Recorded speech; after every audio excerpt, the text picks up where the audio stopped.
I thought my sister was joking when she said it, but she wasn't. We were all in my parents' living room celebrating my pregnancy when my sister suddenly pulled me aside. "You're giving me your baby," she said calmly. I laughed because I thought she was kidding.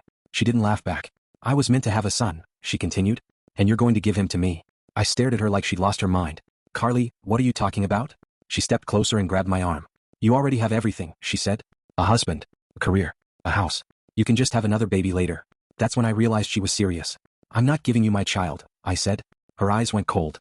"You don't deserve him anyway." Before I could respond, she walked back into the living room and started crying. Suddenly everyone was staring at me like I had done something terrible. My mom sighed and said, "Maybe you should consider it." I thought I misheard. "Consider what?" "Letting Carly raise the baby," my dad said calmly. I couldn't believe what I was hearing. My parents were actually suggesting I give my unborn child to my sister. I refused immediately. That's when everything exploded. Carly started screaming that I was selfish. My parents said I was being dramatic. Even worse, Carly's 14-year-old daughter was standing in the corner watching everything, quiet, terrified. Later that night, my husband and I left and cut contact with my family. I thought that was the end of it. I was wrong. A few weeks later, Carly showed up at our house while my husband was home alone. She forced her way inside and tried to convince him to get her pregnant instead. Yes, you read that right. She literally tried to sleep with my husband so she could have a boy like mine. Thankfully, I walked in before anything happened. After that, we changed the locks and blocked her everywhere. But the craziest part came later. That same night, her daughter showed up at our door. She had a bruise on her face. Carly had beaten her and thrown her out of the house. Jordan told us everything. Years of abuse. Hair shaved so she wouldn't look like a girl. Punished for wearing dresses. Locked outside overnight for painting her nails. All because Carly hated that she wasn't a boy. We let Jordan stay with us. And when my baby was finally born, Carly tried to steal him. She broke into our house in the middle of the night and took him from his crib. Jordan woke us up just in time. We ran outside and caught Carly halfway down the driveway holding my newborn. She was whispering to him, "It's okay. Mommy's here." The police arrived minutes later. Carly tried to tell them the baby was hers. But hospital records and security cameras proved the truth. She was arrested for kidnapping, assault, and child abuse. Jordan now lives with us permanently. And Carly? She's in prison. All because she couldn't accept one simple thing. She didn't get the son she wanted. I thought everything would calm down after Carly was arrested. I was wrong. The night the police took her away, the house felt unnaturally quiet. My newborn son slept in my arms, finally calm after all the screaming. Jordan sat on the couch wrapped in a blanket, staring at the floor like she was still waiting for something terrible to happen. None of us slept that night. Every small sound made us jump. Every car that passed the house made Jordan flinch. But morning came anyway. And with it, reality. The police called us the next day to confirm the charges. Carly wasn't just being held overnight. She was facing serious crimes. Breaking and entering. Attempted kidnapping. Assault. And after Jordan told the officers about the years of abuse, child abuse charges were added too. The officer told me something that stuck with me. "This isn't the first time we've heard about your sister." Apparently there had been complaints before. Neighbors had reported screaming arguments. Teachers had asked questions about Jordan's bruises. But every time Carly talked her way out of it, she always played the same role. The struggling single mother. The victim. The woman everyone felt sorry for. But this time things were different. This time there were witnesses. Evidence. And a baby she tried to steal. 3 months later the trial began. I had never been inside a courtroom before, and I never imagined my sister would be sitting at the defendant's table. Carly looked different. Not scared. Not ashamed. Just angry. She stared at me the entire time like I had personally ruined her life. Her lawyer tried everything to twist the story. He claimed Carly was emotionally unstable and confused. He said she believed the baby was meant to be hers. It sounded ridiculous. But then Jordan took the stand. The courtroom went completely silent. Jordan was shaking when she sat down. But when the judge asked her what life with her mother had been like, she told the truth. Everything. The shaved head. The yellow dress Carly destroyed when she was 9. The night she was locked outside in the cold. The years of being told she was a disappointment just for being born a girl. People in the courtroom were crying. Even the judge looked disturbed. Carly kept whispering to her lawyer, shaking her head. But this time nobody believed her. When the verdict came in, the judge didn't hesitate. Carly was found guilty on multiple charges. She was sentenced to 20 years in prison. For the first time in my life, my sister finally faced consequences. After the trial, Jordan moved in with us permanently. At first she barely spoke. She apologized constantly. If she dropped something, she apologized. If she asked for food, she apologized. Years of abuse had trained her to believe she was always doing something wrong. So we started slowly. Family dinners. Movie nights. Helping with the baby. Little things. And slowly Jordan began to relax. One afternoon I walked into the living room and stopped in the doorway. Jordan was sitting on the floor holding my son. She was reading him a storybook. And she was smiling. A real smile. Not the nervous one she used when she thought she might get yelled at. Just a normal happy smile. That moment hit me hard. Carly spent 14 years convincing Jordan she was worthless. But the moment Jordan had a safe home, she started becoming the person she was always meant to be. About 6 months later something unexpected happened. A letter arrived. From Carly. Prison mail. I almost threw it away. But curiosity got the better of me. The letter was long. 5 pages. And it was exactly what I expected. She blamed everyone except herself. She said the judge was biased. She said Jordan lied. She said my husband tempted her. Then she ended the letter with one line that made my stomach turn. You may have won this time, but that boy still belongs to me. I didn't respond. I burned the letter. Some people don't deserve answers. A year later, Jordan asked something that surprised me. She wanted to change her last name. Legally. She didn't want Carly's name anymore. She wanted ours. When the judge approved the adoption paperwork, Jordan cried harder than I'd ever seen. She hugged me and Zach so tightly we could barely breathe. I finally have a real family, she whispered. My son is 3 now. Jordan is 17. She's confident, funny, and incredibly protective of her little brother. Sometimes he follows her around the house yelling her name. Jojo. Jojo. One evening I heard them talking in the living room. He looked up at her and asked a simple question. Are you my sister? Jordan smiled and hugged him. Yes, she said.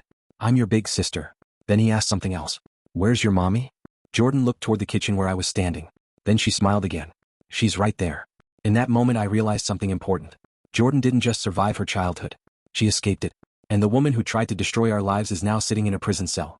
Probably still convinced the world owes her something. But the truth is simple. She lost everything. Because she couldn't accept one thing. A child is not a second chance. A child is a responsibility. And if you treat them like a mistake, one day they'll find someone who won't. About 2 years passed after Carly went to prison. Life slowly started feeling normal again. Jordan finished high school and began talking about college. My son was learning to talk, run, and climb everything in the house like a tiny tornado. The fear that used to follow us everywhere slowly faded. For a while it felt like the nightmare was finally over. But then something happened that brought Carly back into our lives again. It started with a phone call. One afternoon I got a call from an unknown number while I was making lunch. Normally I ignore those, but for some reason I answered. A calm voice introduced himself. He said he was a prison counselor. Then he said Carly's name. My stomach dropped immediately. He explained that Carly had been asking about us constantly and had recently requested permission to send another letter. I told him immediately that I wasn't interested.